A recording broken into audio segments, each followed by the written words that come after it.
I'm Annie. And I'm Leah. And this is Lactation Business Coaching with Annie and Leah, where we talk about the smart way to create a compassionate and professional private practice. Let's dive in.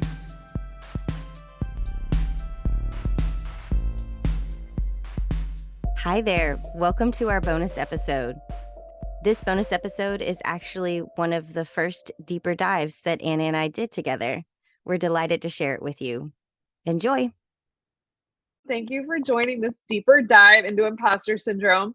I don't know how many times Leah and I have said the words, I'm really terrified. What if this is a disaster, as we've been preparing? So I think that's probably why we picked imposter syndrome, because we have it and we're we're scared. We hope it really goes well for all of you guys and everybody. So we're doing these deeper dives as a way to help people participate more, build a community around this whole thing, virtually, so that we can get to know each other better and talk in more detail. So the way we're going to do this is we've got some questions, like interactive discussion questions. We've prepared some content, did a bunch of research. So Leah, I'm going to hand it over to you to start us off with just a brief centering exercise.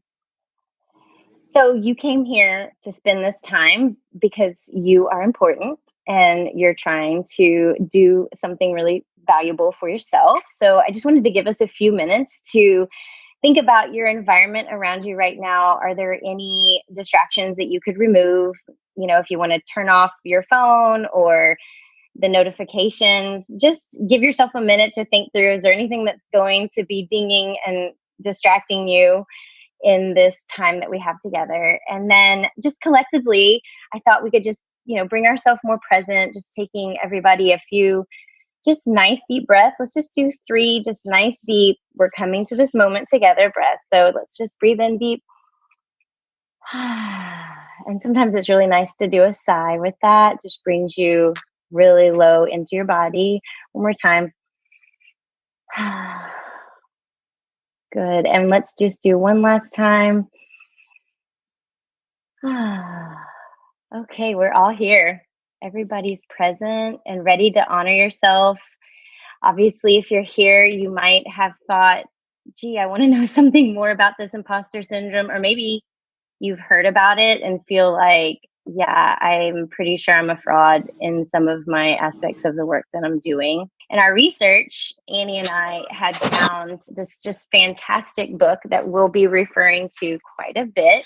And if you get a chance, I think everybody should read it, but it's called The Secret Thoughts of Successful Women. It's all about imposter syndrome. And one of the things that we thought was really helpful we could start with is I'm just going to read a few questions to kind of give you a sense of what imposter syndrome might look like. And sometimes it looks like different for each person. And we'll go a little bit into the types of imposter syndrome, how it kind of shows up differently for everybody. But just going to real briefly ask these questions. And if you want to say like, oh my gosh, yes, that's me. Or just think to yourself like, okay, I've got 4 of those for sure. So let me just read this real quick for you guys. Do you chalk your success up to luck, timing, or a computer error? Anybody? Do you believe if I can do it, anybody can? Like maybe this isn't as hard as it really looks. Do you agonize over the smallest flaws in your work? That is like, I'm raising super high on that one. Are you crushed by even constructive criticism, seeing it as evidence of your ineptness? 100%. When you do succeed, do you secretly feel like you fooled everyone again? Definitely. And do you worry that it's a matter of time before you will be found out? So I think we're pretty much all on board that imposter syndrome is definitely something that is showing up for all of us. So real quickly, I just wanted to give a quick overview, just what is imposter syndrome. Now we kind of get like maybe some of the feelings that might be behind it, but just to give you a tiny bit of information, technical information. So first and foremost, it's not a syndrome technically in the sense of you can't look it up in the DSM and find it as something that could be diagnosed. it is researched back in the 1970s based on women entering the workforce and feeling, the researchers really felt like this was probably something that every woman in the workforce was starting to feel like. In the research, they found that 70% of people in the work environments were feeling like an imposter. We certainly have higher rates of it when you're an entrepreneur, all of us, when you are working independently, which is the majority of us. And also, gender and race play a huge role in the level of imposter syndrome somebody might feel. So just asking from you guys, what are some of the things that you've heard about imposter syndrome, or kind of what's your level of awareness about it? Or is this like the first time you've ever heard about it? Love to hear from you guys. I guess this is the first time that I've heard a name associated with it, but I've definitely felt it my whole career, not just with lactation, but I've started off as a labor and delivery nurse. So for sure felt like, it's that feeling of waiting for the other shoe to drop. Like, yep, here it is. And it's so unnerving because it's like it leaves a level of anxiety behind your work, when you're thinking about it like that. How about you? Who else was going to share? I can definitely relate. I also had never heard of the actual term, but working on the high-risk postpartum unit years ago, I used to regularly pray on my way to work that I wouldn't kill anyone. Because that's just how I was like, because I was working with sick moms. Yeah. So I'm glad I'm not there anymore. I have more confidence now, and I'm not working with sick moms, but I still feel insecure. Yeah, I think that's I can really relate to that as far as my fear of having the stakes be that high probably held me back from considering a lot of professions when I was younger, just being like, I'm not the person for that.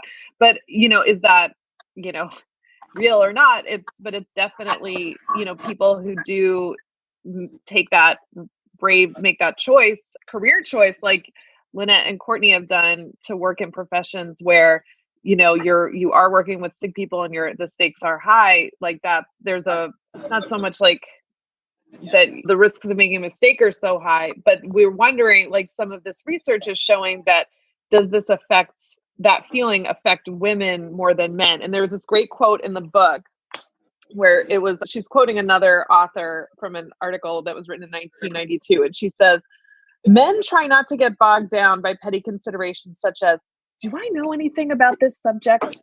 Or is what I have to say interesting?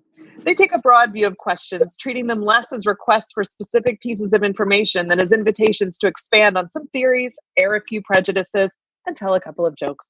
Some men seem to regard life as a talk show on which they are the star guest. If you ask, what is the capital of Venezuela? They hear, so tell us a bit about your early years, Bob. So you see, and I've definitely seen that, the difference between, I used to teach in the classroom, and I would see a very stark gender difference between how my male students would answer questions and how my female ones would answer questions. The male students would raise their hand whether or not they knew the answer, just to be a part of the conversation. And I saw a lot of the female students not raising their hands at all, even when I knew from reading their work that they absolutely knew the answer and that they would have something really valuable to contribute. And the book also talks about how race and sexuality can help play a role in this, where you also, if you feel like you have to represent your demographic, your category to your profession, that can also increase, that adds another level. So, if you are a woman and you are also not in the dominant culture, or you are queer, then you're also and it's even worse, because if I fail, I'm not just me. It's not just me. It's all women and all Black women or all lesbian women or whatever it is. That's a lot of pressure that I do think our world does put that on us too. I don't think it's that part is made up. I don't know if any of you have experienced that or feel like you've been seen that piece of it. I definitely feel like she goes into great detail in this book about all the different statistics that in studies have like proven that these particular, like the gender, the minority groups, like that's all statistically there, whether we see it or not, like it's there, or if you personally experienced it or not, it's pretty substantial. So the thing that I thought was really interesting when we were like learning and researching about this is just how imposter syndrome shows up differently. And this was something that I had no concept of until I learned a little bit more. And I was just going to go through the 4 different like ways it shows up for people, and thought maybe you guys could see if you identify with one of these specific reasons or types. So the first one is the perfectionist. So this is when you are putting yourself out there, you maybe limit yourself because you're like, oh, this isn't perfect enough yet. Or if you get any criticism, you're like, that's because I'm not perfect. And you can't move past this need to have whatever you do perfect. So this might look like in a consult, you're leaving, the family is so happy. They're just like, wow, you've helped me so much. This is amazing. And you in your head are thinking, well, I said this stupid thing, or like I made this, weird remark that I wish I hadn't made. And I wish I had, done this a little bit more perfectly. And instead of thinking, wow, I just left this family feeling like a really confident breastfeeding family, you're nitpicking yourself out the door, thinking about the way you worded something or how you explained something, or did you, get to every single topic that you thought you should have gotten to. So that's how it might show up for the perfectionist. The next one, which is really common, I think, for women, especially working women, is the superwoman man person. So this might look like you are never satisfied or feel like you're an imposter because you can't do everything. So in a consult, this might look like, well, yes, this family is happy with my services, but we didn't get to talk about pumping. I wasn't able to show them all of these things. I also, didn't get the 5 things at home that I was supposed to get done before I went to this consult. I also need to make sure that I got the PTA thing done today. And oh my gosh, my friend needs me to bring them a meal. I am failing at everything because I can't get it all done. So I think that's really common for a lot of us because we are managing a lot of things most often. And I think this kind of super person not being able to get everything done makes you feel like the imposter. The next one is called the rugged individualist.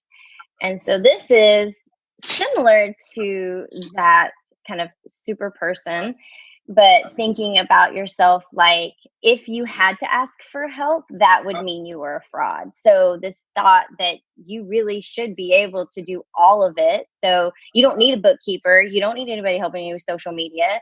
You should be. There's people out there that are doing every single part of this. And because you aren't, then you're a fraud and you can't get help. You are fearful to ask for help because you feel like that might make you look maybe less, like a fraud, like you're not making it happen. So I know it's interesting as I read through these, I was like, oh, I definitely feel a little twinge on that one. And it was like almost all of them, I had moments where I was like, okay, I can relate on that. And the last one is the expert. So when you're an expert, you think, well, I passed my IBCLC exam. I should know everything there is to know about lactation. And from here on out, if I am having to refer to any reference or ask somebody for an opinion, or, if I'm not feeling like I have complete understanding about all of it all the time, then I'm a fraud. And I think this is clinical side, definitely, but this is also like the entrepreneurial side too. We did all take an IBCLC exam and we passed that. So, which also doesn't mean that you should know everything there is to know. It's always growing. But I think on the entrepreneur side, not many of us have gone to entrepreneurial school or running a business school. But I think a lot of us feel like, well, I opened this business. I went to the state and said, I want to run a business, I should know everything there is to know about business. And if you don't, if you need to ask questions, sometimes that can make us feel like we're actually a fraud. Like we don't really know what we're doing. We're having to ask too many questions. So I got to look a little bit about everybody kind of feeling, somebody said exactly at tax time. For sure. I love that. So I like the input. Does anybody have any feedback on just some of those now that you've heard that there's kind of these different categories? Anybody have anything they want to share in relation to that? Or maybe expand on one that three of those. Oh, yeah. All right, three Courtney. of those for sure. The rugged individualist is definitely not me. I have somebody doing social media, like thankful that Annie has her toolkit and all the things that she does. But yeah, the rest of them, the perfectionist, the superwoman, only because I have to, like with especially family stuff. Like we don't have family here, so it's just me and my husband with the kids. And if I don't do it, it doesn't get done. And then again, being the expert, I feel like these people or the clients are looking at me as the expert, and you should know, and you should be able to solve my problem. So that's a lot of pressure. I don't know. When it's you're like, oh, I hate that when you're in the moment and they ask you like a really tough question. You're like, don't want to stumble and seem like you don't know, but you're like trying to go back through all the things I studied. Do I have that in my brain somewhere? That's a tough place to be, and it definitely makes you sit there and go, well, what am I doing? Like, I don't even know, I can't even give them the information they need right now. Some of these Facebook groups are really intimidating too. Like the really popular professional one, like they post all these articles and studies, and it's stuff I've never even heard of. Yes. Like, I feel like I could probably spend all day just reading in that group, and It is so learning intimidating. I totally with that, Courtney. Yes, like that. Like I put down that my big thing is expert, but like I have my area where I feel like I'm the expert, and then I would say like I don't know which one this is, but like the fall apart and just pretend like it doesn't exist person with the clinical stuff. Like when I see like I'm like prolactin levels, like I know this, but like I don't know it, apparently don't know it the way you know it, and certain things. And then I get in, like I'll sit in consults after seeing some of those like clinical posts on LacWorld, which I mean, they're fascinating. Like I read them, like what everybody says, like I learned so much, but then I'll sit in front of a mom and I'll be like, how many things am I missing right now? Because I must be. And I really get like, and I'm like, okay, just like shove it aside. I go into like the freeze. I'm like, just carry on. I get really, I don't know, like, is that kind of brings us to something Leah and I went back and forth with, which is there's imposter experience, but there's also knowing when you don't know something and having the resources to be able to expand. And so like, which some of these types are like the rugged individualists are afraid to ask for help. But I think that kind of is also all of us. I mean, especially in the moment, one-on-one with a family, like you're not going to be like, hang on a second. Let me phone a friend. Right.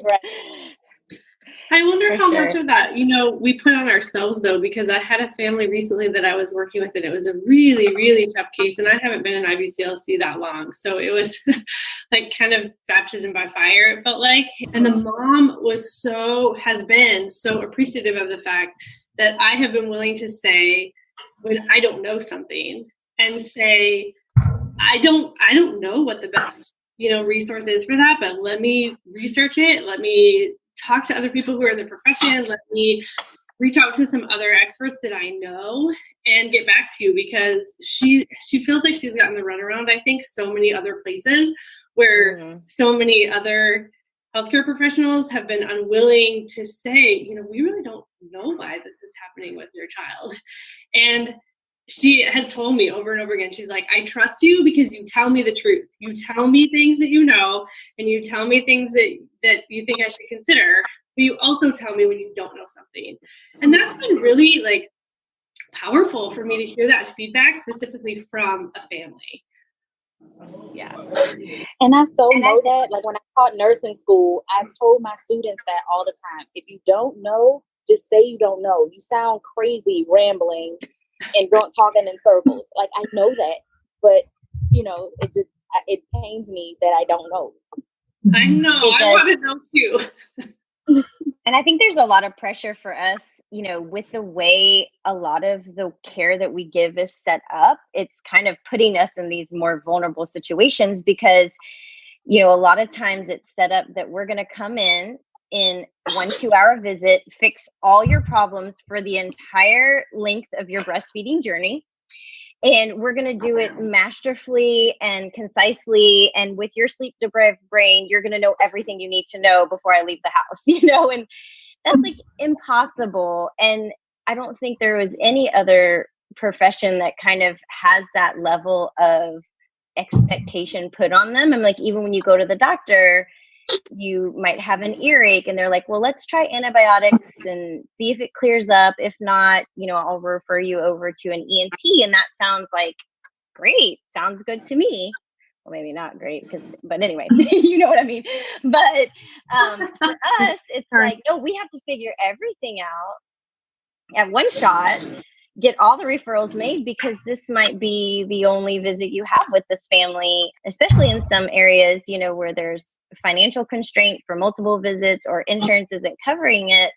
I think it just really puts an extra layer on our work specifically. Does anybody resonate with that? I mean, and I wonder too, how much is that something that we are doing to ourselves? I mean, I'm sure, yes. I mean, I think that it starts with how this profession was founded and how it's evolved and the limitations in the US, which we have with insurance, where people aren't getting, they have to pay out of pocket for it. And so I think it has evolved into many lactation consultants are in this one and done thing, whether they want to be or not. And like that, I've struggled with that my entire private practice, is how do I get people to pay out of pocket for 3 visits with me? Because it makes such a big difference. I know Jen is nodding her head, and she posted in the chat that explaining expectations can be confusing for them. Say a little more about that, Jen, because I know this is something, I mean, you and I have talked privately about this, but I feel like you do have really good strategies for helping clients not see you as the super person with the cape that's going to solve it in 90 minutes. Right. A lot of that is referrals and teamwork and explaining that to them. But I feel like because I'm the only private practice where I am and my price is pretty high, that if I explain to them ahead of time that they're, going to need quite a few visits, they're not going to come see me. So I kind of wait until we're in the middle of it and they see how many questions I've asked and see how complex their situation is. And then I explain to them that, these are the things that we could continue working on if you choose to continue seeing me. But in some choose to and some don't. But I think explaining to them ahead of time is really hard.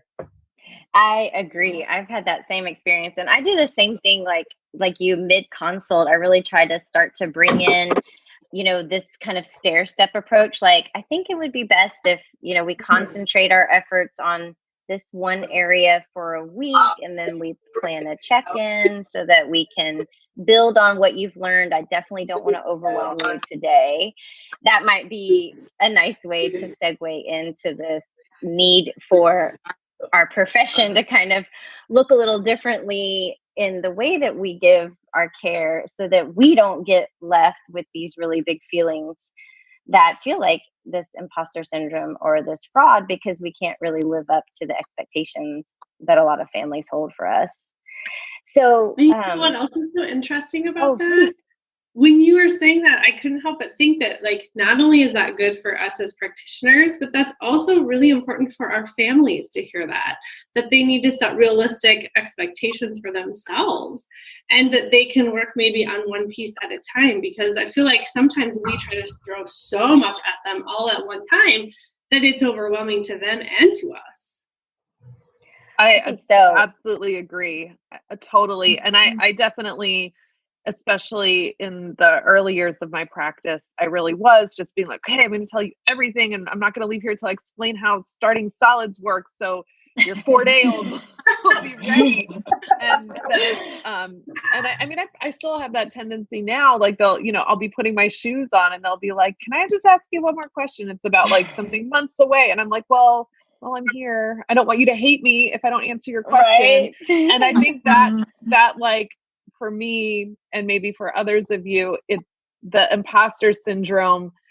I default to, I guess, because I'm the expert, is that if I don't immediately show that I have mastery over anything you ask me, you're going to hate me.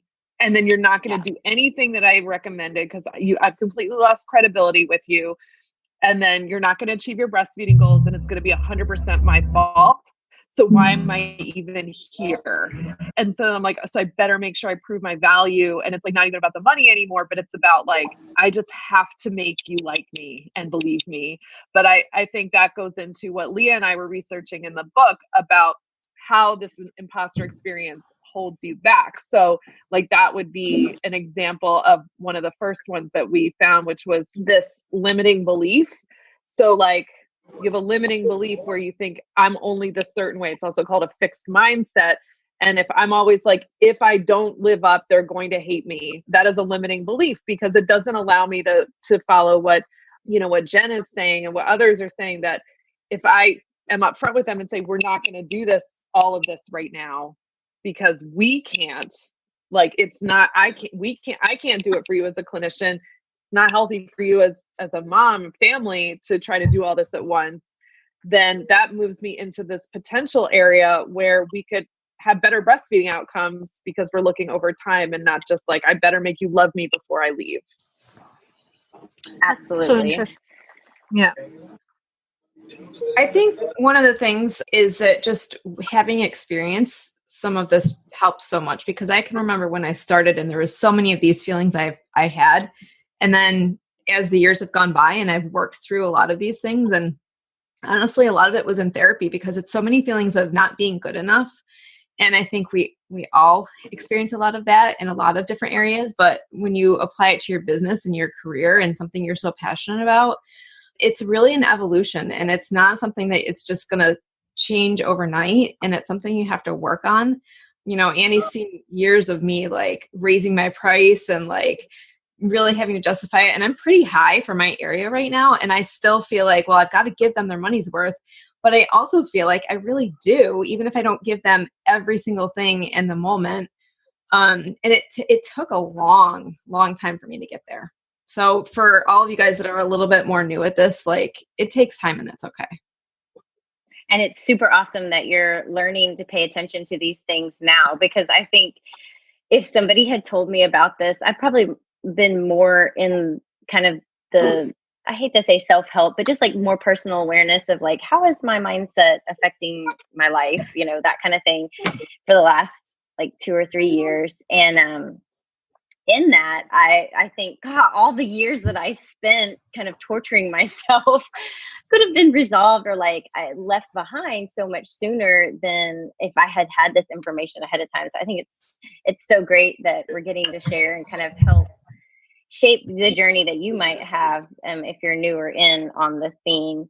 Some of the other things that imposter syndrome might do to kind of limit you is it definitely can stifle your confidence. So if you've had a bunch of really kind of hard visits that left you feeling like a fraud, then you might even walk into the next visit kind of already less confident, already questioning yourself before you even heard what the problem is, or you read the problem in their intake forms and you're like, oh, this is probably too hard. But what if I don't know how to help them? So I think it also, if you have some things that you want to do with your business, because I think we also have a lot of imposter syndrome, not just around clinical things, but around our business, like marketing and putting yourself out there in that way. It can be, an area where we're really going to see ourselves holding back because we're like, oh, I'm not that good enough to go in front of that pediatric group and tell them to refer to me, or those people are going to think I don't know enough yet if I go and put myself out in front of another professional group or ask to speak somewhere, or these kind of bigger things that might be like dreams of yours, but because you have these limiting beliefs or these, imposter feelings that you don't feel bold enough to step out there. And so Jennifer had posted a comment that relates to what you're saying, which is, I don't want to be seen as someone who's purposefully extending into multiple appointments just to rack up the bill. Can we get a show of hands? Does anybody feel that way? I'm worried about that. 100%. I do. Yes. And I think that there's that is a worry, because I'm like, I just don't want you to think I'm trying to scam you and and just keep coming back. And so I think going back to what Jen said, like the way we frame it, as to get out of that limiting belief which is I'm not going to offer a follow-up because I'm scared it's going to make you think I'm a scam artist. You have to not do that, and you just have to trust that what is true, which is the research is pretty clear that people need more than one visit. So that is a true statement, going back to that and just saying, if you're confident in that, in what you believe the outcome is going to be for your family, takes it off of who cares what they think about you. They're going to think what they think about you. You know what I mean? That's such a good point. I was going to mention something else too. I think that one of the things that I struggle with is that when I am in front of a client or I'm with a family, I feel like I'm kind of in my element. Like I feel really confident when I'm with the family. I feel like, oh, I'm really providing you lots of value. I feel like we are building good rapport. Like I'm able to share some of my expertise with you that is going to make a really positive difference in your experience with breastfeeding your child or whatever that is. And then when I get in the car, somebody had mentioned that in the chat group, when I get in the car afterward, or later that evening when I'm going through the notes and I'm typing things up, then it's like, that's when the nitpicking of myself starts. And I'm like, oh, well, but what about this? And what about that? And I struggle with that because I feel like when I'm in the moment, I don't feel like I'm trying to rack up the bill. I don't feel like none of that is in play when I'm in front of the family. But then it's only later on that I'm second guessing myself or I'm coming back to that. And I don't know if anyone else relates to that, but it's interesting because I don't feel it so much in the moment. It's later. Anybody else feel that way? I feel that way. Exactly. Yeah. I often feel very good during my consults, but it's afterwards, and even, a few days afterwards or a couple of weeks, and thinking about that family. And I often, even worse if you don't hear back from them or Right. respond to a check-in, you're like, the 20 things I did wrong in that visit, and that's all you can think about for the next week. Or they cancel on you, and after you book the follow-up and they cancel, and they're just like, or like they just like cancel through the online scheduler without even anything. Or you go in a Facebook group and you see your client posting, can anybody recommend a good lactation consultant? Ouch. That happened. I think my heart would feel pierced at that moment. Oh, that's so hard. I cried. And then I was the one that recommended Annie. Oh, that's awesome. Oh my goodness. One thing I would say to that feeling is when you feel in flow like that, when you're connected and things are flowing out of you, that is your true self. That is you showing up as like who you authentically are. And when we move out of that and then we're in our brains more and we're not in flow anymore, because we're like, who flows with paperwork? Nobody. And we have this opportunity to let, the other parts of our mind kind of churn away, is a time where it might just not be the true self. It's kind of like this, false narrative, these limiting beliefs that are just nagging you. And one of the things that you can do, and we'll tie this in, is like some of a coping strategy would be to try to really just focus on the facts. Like, did I leave the consult feeling like this family was served well? Well, the fact is, yes. Right when you are walking out that door, the fact is, yes. Is there always something that we can learn? Fact is, yes, but doesn't take away from the value that you gave them. But sometimes just kind of bringing yourself back to what are the facts? The facts are, we were able to finally get this family, this breastfeeding parent, not having pain with latching. That's a fact. That's something I tell families. I bet you guys do some version of this. When I just had yesterday, I had not one, but two non-latching babies. That was super fun back to back. But I tell them, like, we got them to latch during the consult. And I say, when you go to try it again, when I'm not here, you're going to tell yourself, we've done this before. Because that is a true fact. It's 100% true. Saying to yourself, I hope I can do it, or I think I can do it, or we can do it. You don't know that that's true, but you do know it's true that we've done it before. She has in the book, she has this great section called "Are You Wise to Feel Like a Fraud?" which is where she says that there's some places where we know that certain outside metrics of success are fraudulent. Like, we feel like imposters because we know that usually those who happen to get the high titles and the acclaim are not the best and the brightest.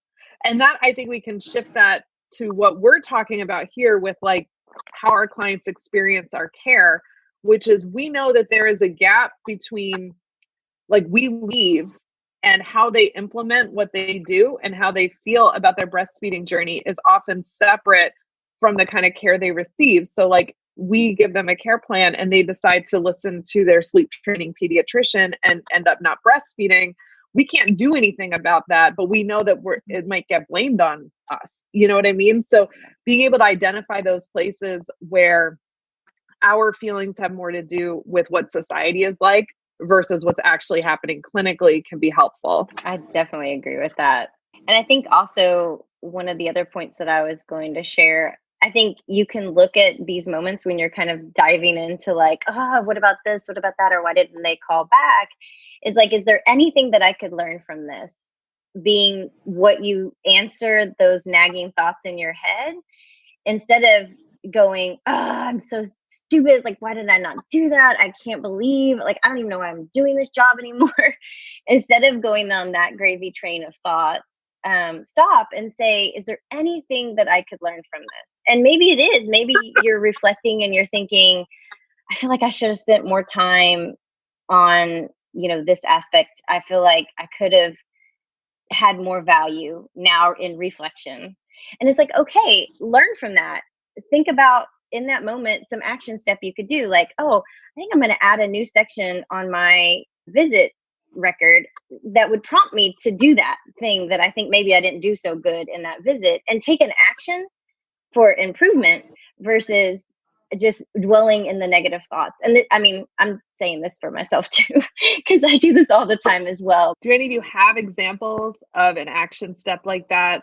Like, has anything come to mind as Leo was talking about something where you've changed based on realizing a mistake that you made? I feel like every consult I change something. Right.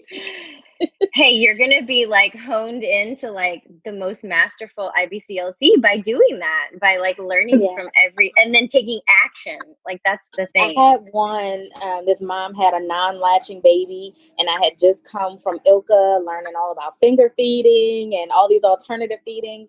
So like I gave her like 3 different ways to feed this baby. And like by the time I left, I'm like, that was completely overwhelming. I think I just dumped on her. And I never heard back from her either. So I know I did. So I've done that. I've definitely done exactly that. Yeah. And it seems like it does always happen out of a conference, right? Because we're like, oh, I have so much knowledge and I need to share it. Look you what just I happen to be the learned. first person. This can work. Let me show you. Yeah. Is it a good idea to do evaluation forms with parents? I haven't done that. I would say more on that, like evaluation forms with parents. So like you'd send them a form after your visit and ask them to kind of evaluate and give you feedback. Yeah, I definitely think that's fantastic. I find it terrifying. I send it to mine is set so it only goes out to somebody who's seen me more than once, and that's some full imposter expert syndrome. There is like, if I came back the second time, then you must think I know what I'm talking about, and I only want to hear from those people. Well, that's terrible. I'm such a coward about it. Yeah, it's hard. So exposed with the internet as well. you feel like, if you go to someone's house and then you see somebody talking about you in a chat group, or somebody recommends you, that's really nice as well. But then other times, if you saw something that's not so nice, I'm a complete newbie anyway, but they're kind of like my feelings on imposter syndrome. Have any of you had that experience of, like, I think what Maria's talking about, I'm seeing people talking about you in a Facebook group and how that makes you feel, like good or bad? I've only gotten tags for like people recommending a lactation consultant. I haven't seen.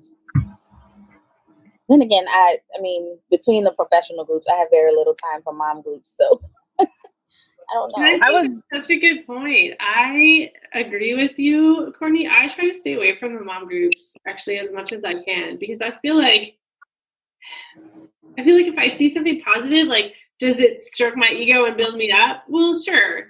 But if I'm going to live by that, then I also am going to be taken down if I see a comment that's like, oh, well, it seems overpriced, or it seems to blah, blah, blah, blah, blah, And so I kind of try to stay back from those mom groups as much as I can, just because I think it's better for my own mental health. I still want to have a pulse on what my community is, feeling about me and my services, but I don't necessarily need to read every individual comment. And I will mention too, Maria, I do give feedback forms to all of my people that I consult with, and I do it for every single visit. And I have been very, very thankful that I've done that, because I've gotten a lot of really positive comments and people willing to give me testimonials, but I've also gotten some really valuable feedback too. And similar to what I think Courtney was talking about, I had a situation very early on, one of the very first consults that I ever did, and I think I totally overwhelmed this mom with lots of stuff, and she commented on that in the feedback form, and I was like, yep, that's what I thought about my own self when I was personally reflecting on it. And she was able to corroborate, like, yes, that is what I felt. And that was beneficial for me to know that, even though it may not have felt the best, like, it was still beneficial, and it informs how my practice will be better going forward. Mm-hmm. I know, I'm just wondering, with the evaluation forms, how long after a visit would you send them? I send mine 3 days after. And I'll put that when I took on a subcontractor in the fall, and she was doing some training consults with me. And I had those go the day after, because we wanted to get feedback on, like, we all needed to see how did it go. She had a lot of questions about how the consults went. And so we had those go out a day after. I don't know if I've noticed, like, what timing makes sense, because I go back and forth, because I also send out satisfaction surveys when people hire me for, like, website and customization. And those I have set to go out like a couple weeks later, because I'm like, the day after we finish working together, it's like everybody's still like, okay, let me just see how it goes. And so sometimes I want to give them some time, but then, like, with the breastfeeding moms, I don't know, I feel like I need more close. And it's also an opportunity to invite them for a follow-up. I don't know. Has anybody found a good timing for those kind of feedback requests? How do you get them to actually fill it out? Like, it goes out. But yeah, I wish I knew. Yeah. Yeah. Is there a template for that, Annie?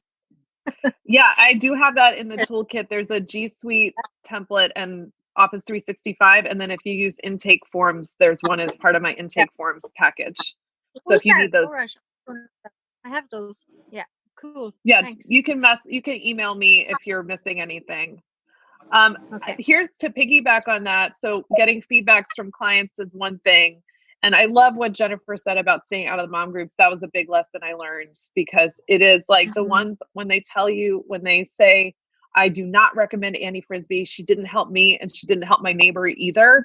And that was 6 years ago. And I still can it still hurts today. And I saw that on Facebook. So, but the corollary to that is feedback from colleagues. So whether it's from, like, your mentor that you train with, people in your community, when, how open are you to that kind of feedback? How does that make you feel? I'm actually getting cold prickles thinking about it, and the reason it came up for me was that we have a WhatsApp group here in New York City, and somebody posted on there yesterday saying, what do you think is the best way to approach a colleague to give them feedback, something that you want to talk with them, we were like, is it email? Is it text? Is it phone? And I was like, is it me? I would think too. I would totally think the same thing. Uh-huh. I would assume it probably was, Yeah. Right. Aw. Well, we wanted to give you guys just some ideas and we've already talked through a lot of ideas here for these coping strategies. And I think it's really important that you have, just like we give parents lots of tools in their toolbox for different scenarios, I think it's helpful for us to have in our toolbox when you really are faced with these feelings of being a fraud or not feeling like you're living up to it, you're an imposter, that we have some tools. So sometimes those tools might look different depending on what your kind of type of imposter syndrome you are. But one I really have found super helpful for myself is to have a build me back up, or a facts folder is another way you can think about it. And this could be reviews that you've received, print them out, put them in a folder, any cards you've gotten back from families that have appreciated your work, anything that you've accomplished, like all the classes you've taken, make a little list and have them in this folder.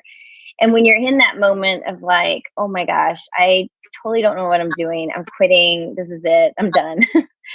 You can have a way to build yourself up without feeling like, okay, I'm going to sit here and tell myself I'm such a good lactation consultant, because that will feel disingenuous, because you're just false affirmations that you're not really connecting with. But if you can connect with people who have really benefited from your services, I think it's helped me a lot in times where I've just you've had 5 visits that week that just felt like you had no idea how it was going to turn out, or you're really down on yourself. I have definitely referred back to this folder of mine, and it's made a big difference in just reminding me what are the facts. The facts are, I might not be a perfect lactation consultant 100% of the time, but I have brought value to all these people. I have evidence of that. It's like giving yourself evidence. I have evidence that I've taken 26 classes on different topics about being a lactation consultant. I can sit in that evidence, versus my big imagination will lead me down some pretty catastrophizing scenarios if I just sit with that, but if I can okay, just the facts, let me find just the facts. So, and one true fact that you can tell yourself, which is, this is something she tells us in the book to do, which is, you are already a risk taker. Just by living in this world, you're a risk taker. But for us as a group, we took a risk when we examined for the first time. We took a risk that we were going to fail and not become an IBCLC like we wanted to. And so right then and there, that is something to look back when you're feeling scared about, do I have what it takes to take this risk? Just to say, I am a risk taker. That is a proven fact in my life. And that all of you are that. You're risk takers because you're in private practice and you're here. And that's also terrifying. And you're a risk taker because you came here and you shared some things with us, with other people. So thank you for being here and being open and vulnerable, which is a word that is very hard for me to say with my Baltimore accent, vulnerable. So, but it's great. And I wish we had more time, but I feel like you guys are like us. You have a million things happening today. And I learned some stuff from you guys today. And I'm really grateful for all of that. And I think we'll leave you guys with a quote from the book, but that is, your fear of being inadequate pales compared with your fear of being extraordinary. So be extraordinary. Don't be afraid. It's fine. It's totally going to be fine. And we're all going to be here for each other. Have a great day, everybody. Bye. Thank you, guys. If you enjoyed today's episode, please share it with a friend and leave us a review. Be sure to hit that subscribe button so you never miss an episode.